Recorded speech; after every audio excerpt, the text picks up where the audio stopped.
Right. Hello, everyone. Thanks for joining us today in the room and online.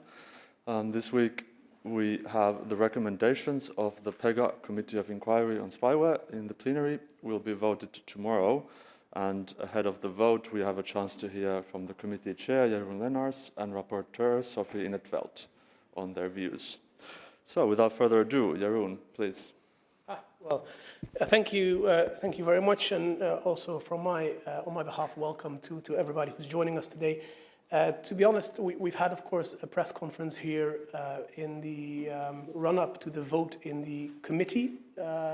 There is not much to add to what I've said at that point, just to say that, of course, the vote in the committee went very successful. We had adopted this recommendation with 30 votes in favor, 5 people against, and 2 abstentions, which shows, I think, the huge, almost unanimity that exists in this parliament when it comes to really tackling this issue. Thanks also to the work of our rapporteur, Sophie in 't Veld, who have managed to build this big coalition, and to really say that the way that spyware has been abused in some member states is unacceptable, and it threatens democracy, it threatens rule of law, and action at the European level is necessary. And from the beginning, we have said, where the Commission and many member states said to us, this is a matter of national security. The European Parliament, the European Union doesn't have a role here because it's a matter of the competence for the member states. Victims should address themselves to the legal systems of the member states.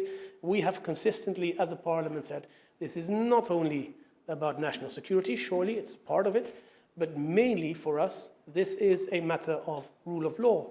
And on rule of law, the European Union has its competences and it needs to exercise those competences. Because if you see how in certain countries, opposition leaders, journalists, civil society activists, prosecutors have been targeted.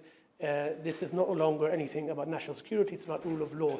And from the beginning, we have also said we should do our work as a European Parliament, keeping always the perspective of the victims in mind. And when you speak a lot about technology, when you speak a lot about the systems, the rules, the procedures, you sometimes forget, or you tend to forget, the hugely invasive nature of such technology and how this affects victims.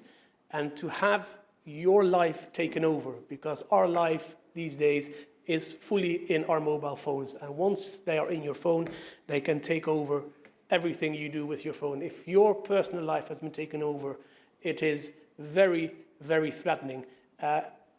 I already would find that very scary, but if you live in a country where you are deemed to be a nuisance to the powers that be or a threat to the power of the regime, it can be right out dangerous, outside the European Union in particularly as well. So this is what we have done. We have looked at this from the perspective of the victims. There is many recommendations also to improve the position of victims, and I think that is very important. Just to sum up, because I would really like to leave the details up to our rapporteur, just to sum up that this is not a committee that has taken its job lightly. We have had tens and tens of hearings. We had missions to Israel, to Poland, to Hungary, to Greece, Cyprus, Spain. We have spoken to over 215 interlocutors over the period of 1 year, which has resulted in a very thorough, a very elaborate work by the rapporteur and the shadows with the recommendations that we now are going to vote on in the plenary. And what is very important, this also means the end of our committee of inquiry, but our work is by no means done, because after we adopt these recommendations, the Commission will have some time to respond to them, and we expect the Commission, the European Commission, to respond to our recommendations and to roll out a legislative agenda to implement the recommendations that we make, and then we as a Parliament will need to keep pushing to get that done. One personal note I would like to add, now I have you all here. First of all, my great gratitude to the rapporteur, to everybody involved, to the Secretariat, to the interpreters who made our work so much easier. But also something for myself, because I noticed that I was informed that last weekend in Poland, I featured prominently in the national news, claiming myself to be closely linked to Putin, and that this is why we should not take this Pegasus report too seriously. And I think this, above all, shows that the work that we've done in the committee is good. It's hitting the right nerves. It makes people who are abusing this kinds of spyware very nervous, to such an extent that they resort to these kind of, I don't even know how to call them, semi-autocratic tactics in order to try and undermine the work that our committee has been doing. It's a scandalous way of doing business, but it reassures me that the work that we have done in our committee and the recommendations that we are proposing, also when it comes to Poland, are good and are hitting the right targets. So thank you. Thank you. And over to Sophie. Yes, thank you, Jeroen. I've always suspected you of being an agent of Putin, whereas myself, of course, I've been paid by Soros.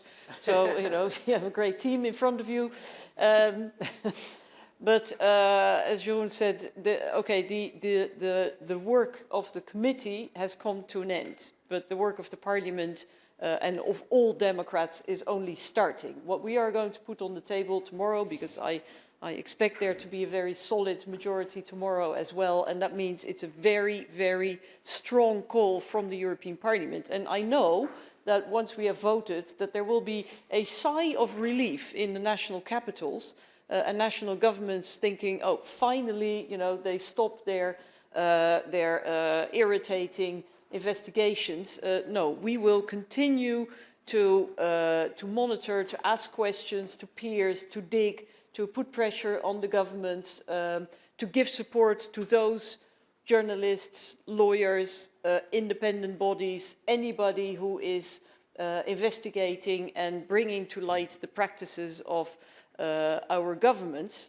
And I would also like to say we're also going to put a lot of pressure on the Council and the Commission, because take a step back. 2 years ago, almost to the day, 23 months, the revelations were made by the Pegasus project.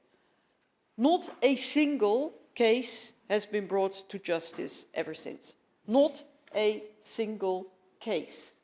No justice has been done.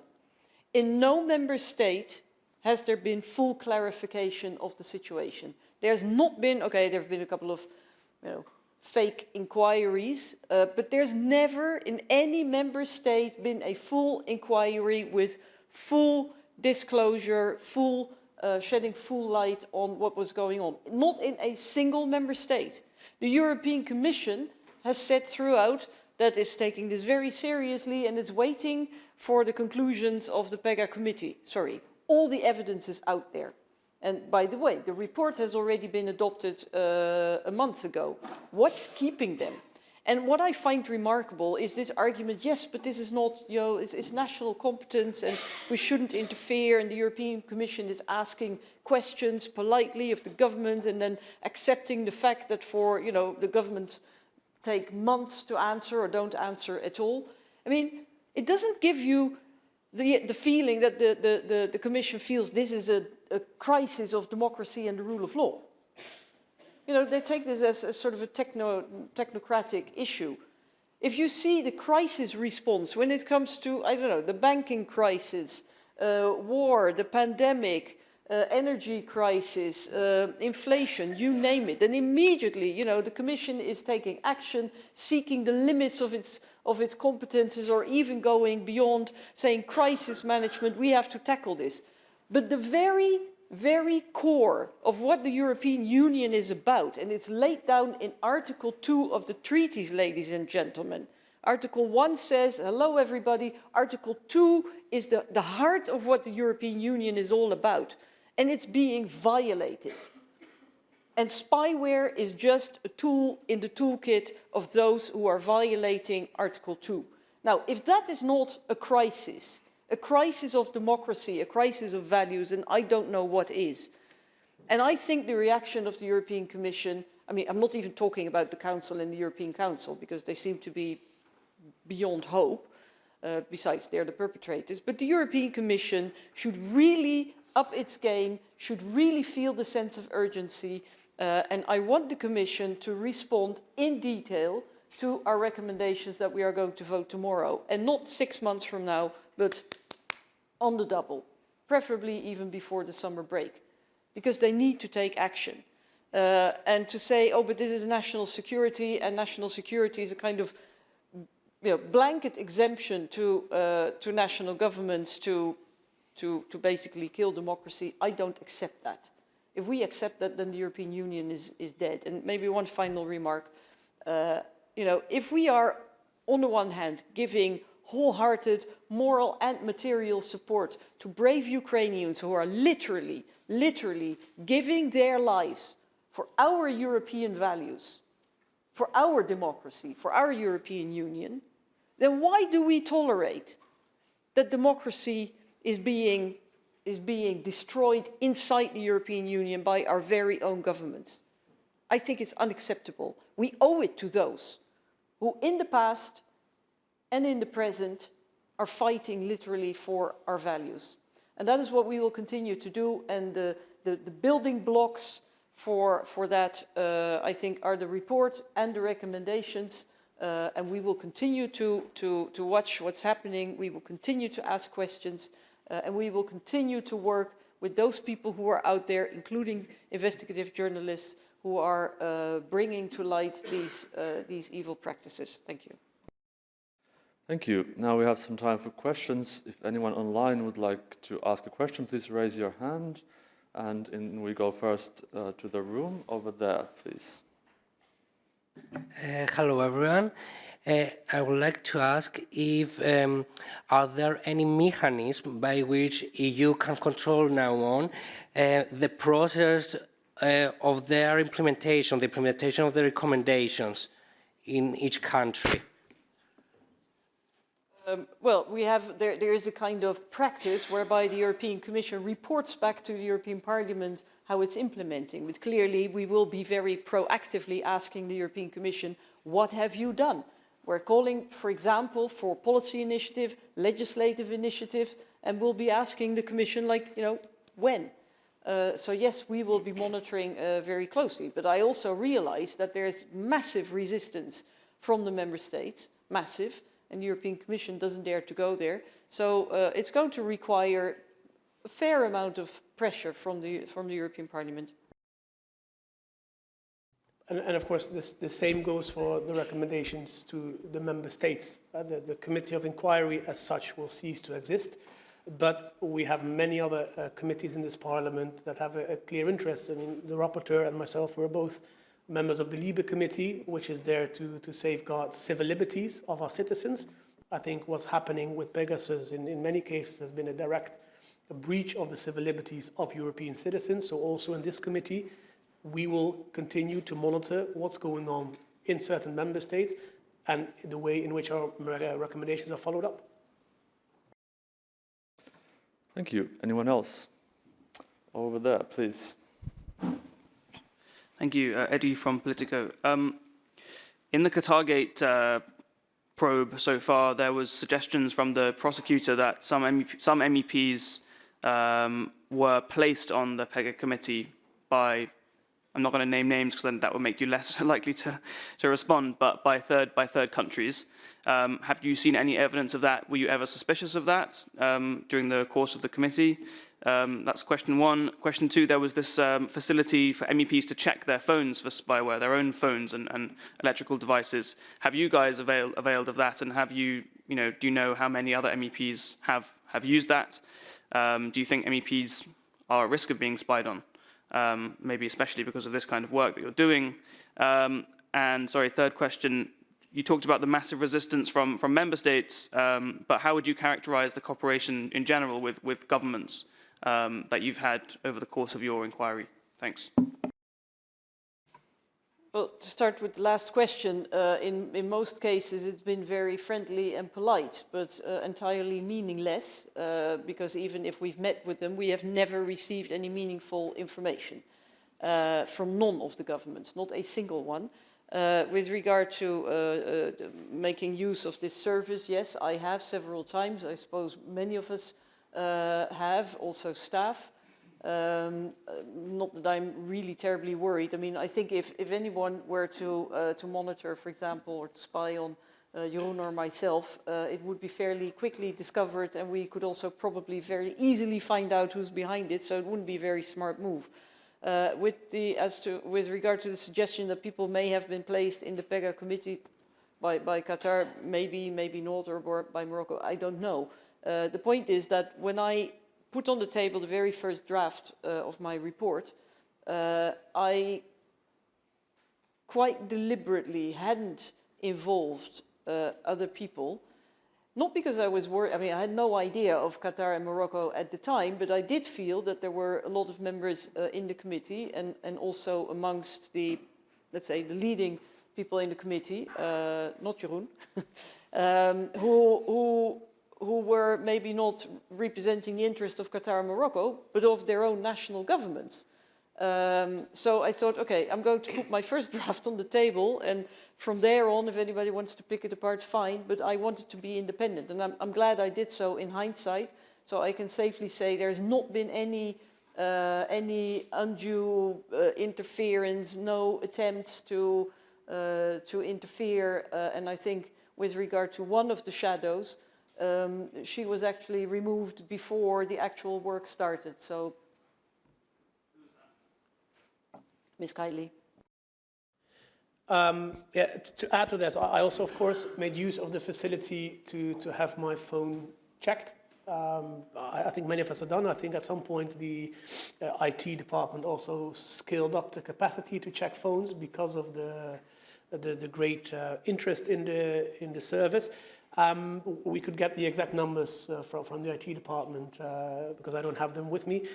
On the members who have been named in Qatargate, I don't have any proof. I have to say, when I saw the reporting, I was surprised because for at least one of them, I needed to actually Google to see if he was a member of the committee, because he hadn't shown up in the committee up until that point. So that made it somewhat implausible to me. Of course, I can observe what happens in the committee.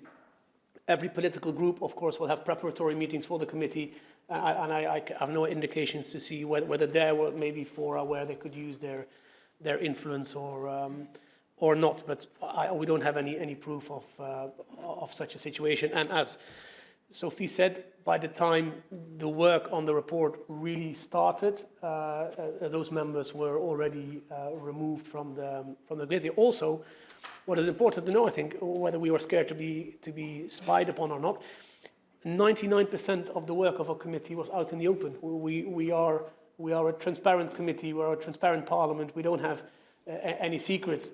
The transparency was one of the key issues. We wanted to bring this out in the open. So anybody who would have spied on me would have seen pretty much the same stuff that he would have seen if he just followed the live stream of the committee.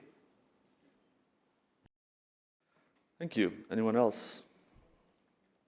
I believe, yeah, over there, please. Hi, I'm from Greece, Kostas Afropoulos from Εφημερίδα Συντακτών. I have two quick questions. In my country, Greeks tended not to view surveillance as an electoral issue. People think that it doesn't concern them. They think it's inherent in the nature of a political power. A large part of the electorate is more interested in the content of what's being revealed through the surveillance rather than the actual practice. What are your thoughts about that, and how the EU could persuade its citizens that it's a matter of democracy crucial for everyone? And second question, what do you think about how could you characterize the cooperation from the part of the Greek authorities and particularly the Greek government? Thanks. Shall we start with Jeroen for a change? I cannot, I mean, I'm sure you know more than me about what has driven the Greek citizens during the elections. I think with the guests we have invited in the PEGA committee, the peoples and the organizations we've met in Greece, I think there was also a lot of concern about the use of spyware and surveillance. We know, of course, that in Greece, under any government in the last decades, surveillance, the classical surveillance, has always been there. So it's in that sense you could say it's part of the culture. Maybe that's why citizens in Greece do not find it so important as a reason for elections. But I think it's an important issue nonetheless, not only in Greece, but in any European country, because we have seen abuse of spyware, not only towards citizens, but in many European leaders have been targeted or allegedly targeted. We've seen ministers that have been allegedly targeted. So it is a democratic issue, and it should be of concern to all citizens. Of course, in Greece, we had many hearings on Greece. We've traveled to Greece. We were received by the Greek government. We had a very long exchange of views with Minister Geropetridis. For me, and maybe Sophie has a slightly different interpretation of this, I think the cooperation with the Greek government was very good, especially compared to what we've experienced in countries like Poland and Hungary. But of course, we didn't get all the answers that we asked, or not the answers that we would have liked to have, because also in Greece, like in all the other countries, on many issues, the answer was, we cannot share this because national security. And I think this fits in a wider pattern that we've experienced in all the 27 member states, apart from in Poland and Hungary, where there was absolutely no cooperation, where we officially were obstructed from doing our work. In all member states, there has been cooperation, but not always to the extent that we would have liked to see. Okay, from Jeroen, indeed, I have a slightly different take. I do not think, I mean, they were very friendly. Mr. Geropetridis is a very friendly man, but we did not get any meaningful information. And it also struck me that, you know, what we discussed in the official meeting room was not the same as what we discussed over a coffee. And I mean, in the meantime, a lot more has come to light, so I don't need to elaborate on that. But we did not get meaningful information at all. I see that the forces in Greece, be it journalists, being the ADAE, being the DPA, being the Ombudsman, you know, independent bodies investigating, are under immense pressure, massive pressure. They're being harassed, they're being intimidated, they're being targeted, they're being, you know, discredited. So it's very clear that the government, because the government could intervene and you know, stand right behind these people, but they're not. I think the government has also done preciously little to answer questions. I mean, you know, there is a remarkable similarity between the list of people who were under surveillance by the EYP and the people who have been targeted with spyware. Now, is that a coincidence? I mean, the Greek government is suggesting that there is some other actor, they don't know who is using spyware, who would, A, have the money to buy the stuff, because this costs millions. Secondly, have the motivation. And thirdly, to target the people who also happen to be the target of the EYP. Come on. You know, and we can all see all the different connections, and it's all been described in our report, in the media, and we can all see that there are a couple of people who are very central in this story, Mr. Dimitriadis being one of them. Now, he happens to be the nephew, as well as the former right hand of the Prime Minister, who was also in charge of oversight of the EYP. So it was happening right under his nose. So he should answer questions, or ask questions in his surroundings. Secondly, do people care and should people care? I understand that people, you know, for many people this is a bit elusive, it's invisible. It doesn't affect most people. It affects only people who are relevant to the powers that be. You know, the average citizen is not affected by this. But if people get cynical up to this point, then the entire political class should ask itself, why is it that our citizens have so little confidence in politics and in governments that they consider it normal for citizens to be spied upon and governments to be abusing their powers? And the third point is here, I think people should realize that governments are doing this for a reason. Very often it's for, you know, manipulating elections and staying in power, but it also has a lot to do with corruption and, you know, governments which are not held to account and which cannot be scrutinized and which use spyware to avoid scrutiny, they are going to abuse taxpayers' money and they will not give citizens the services that they're entitled to. And I don't need to explain how that works out in Greece. Thank you. Thank you. Anyone else in the room? I think we have time for one or two more. No, I believe we have a question online from Maria Psara. Please. Hello, thanks for the floor. Maria Psara with FC as well. Two questions, actually two follow-ups, if I may, on Greece. Kyriakos Mitsotakis, who will be most probably, the new Prime Minister again of Greece, said that the secret services, the EIP, as you said, Ms. Intervelt, will stay under the Prime Minister's Bureau. I would like to ask you if you are concerned about this and what should be done so that the secret services won't follow journalists and politicians and all these people that we have seen in the past. And the second question, sorry if I missed that, does the end of PEGA committee mean that the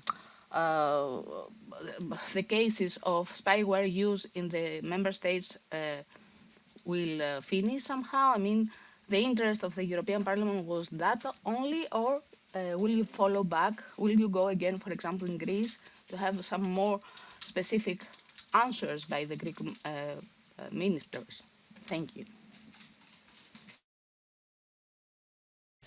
I mean, I think on the second question, our inquiry committee was always there for a limited amount of time, because our job in the end is not to be the scrutiny force in all the 27 member states constantly. We also expect national parliaments to take up this job. But our main goal was to investigate, to see what was going wrong in the 27 member states, and then to formulate recommendations to prevent this in the future. We have done this for a year.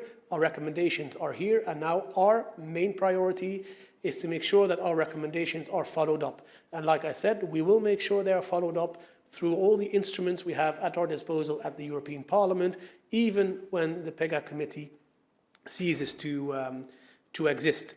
Now, on the institutional setup of Greece, of course, it's very difficult to express yourself on that, because there are many European member states with different systems in place as to what the executive chain of responsibility is when it comes to the secret services. What is important, though, that it also implies a level of responsibility. So if the secret services answer to the Prime Minister, then the Prime Minister also needs to answer for any abuses that are allegedly made by the secret services. And I think, you know, in Greece, and this is also where I think Greece is different from what we've experienced in Poland and Hungary, senior people in government have lost their jobs because of the revelations. There was an inquiry committee of the Parliament. There is new legislation proposed. There is at least the assessment that something went wrong on the use of the attempted use of spyware against, or the attempted use of surveillance for Mr. Androulakis. Also, Prime Minister Mitsotakis said that this was politically unacceptable. So I also expect the Greek government, also after the next elections, to keep that assessment alive and to also make sure that the legal framework is adopted accordingly. The difficult situation is, of course, also in the report that, as Sophia has explained, there is lots of connections, there is lots of information, but also, again, compared to Hungary and to Poland, there is no full proof that there is use of Predator by the government or purchased by the government, and the government, up until this moment, is denying this. And of course, as a parliament, this is also difficult to make them conclusions about, and it's also why you see that, for instance, the EPP group, as such, has a slightly different conclusion as to the Greek chapter than the other groups in this parliament. But none of that takes away from our main recommendations and that is to build a European framework with minimum requirements for the use of this kind of spyware, with checks and balances, independent both before, during, and after this type of surveillance takes place. And this is important for all member states, including Greece. I think, indeed, the government is denying, and nobody has said that the government had an official policy of acquiring spyware and using it on its citizens. The point is that government bodies seem to be involved. As I said, the Prime Minister himself was responsible for overseeing it, but clearly didn't do his job. His nephew and right hand, Mr. Dimitriadis, is very closely involved in all this. We see that there's more and more evidence surfacing of connections between Intellexa, Krikl, which is connected to the government, and maybe some other government bodies. We know that government bodies have been involved in issuing export licenses. There's also that side of the story. So you cannot maintain that this was some third actor that the government had nothing to do with. And the point is that even if the government says, you know, we had nothing to do with this, then explain to me why they're not investigating and why they are trying to obstruct every serious investigation that is going on. Because if it's true that they say this is terrible, this cannot be tolerated in Greece, then make sure that you get to the bottom of it. But that's not what they're doing. They've passed legislation which contains some improvements, indeed, but in certain respects also makes the situation worse. In terms of the right to information, for example, and indeed the oversight mechanisms are weakened compared to what it was.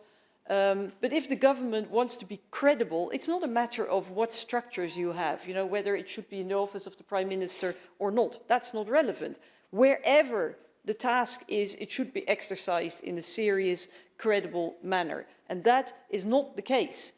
And I can tell you one thing, this issue is not going to go away no matter what the election results are. Whatever happened will have to be brought to light, no matter how long it takes. Justice has to be done. This has to be fixed, not just for the future, but also what went wrong in the past. Thank you. I think that is all we have time for today. Thank you, everyone. And next we will have a debate in the plenary this afternoon, followed by the vote on the recommendation tomorrow, starting at noon. Thank you.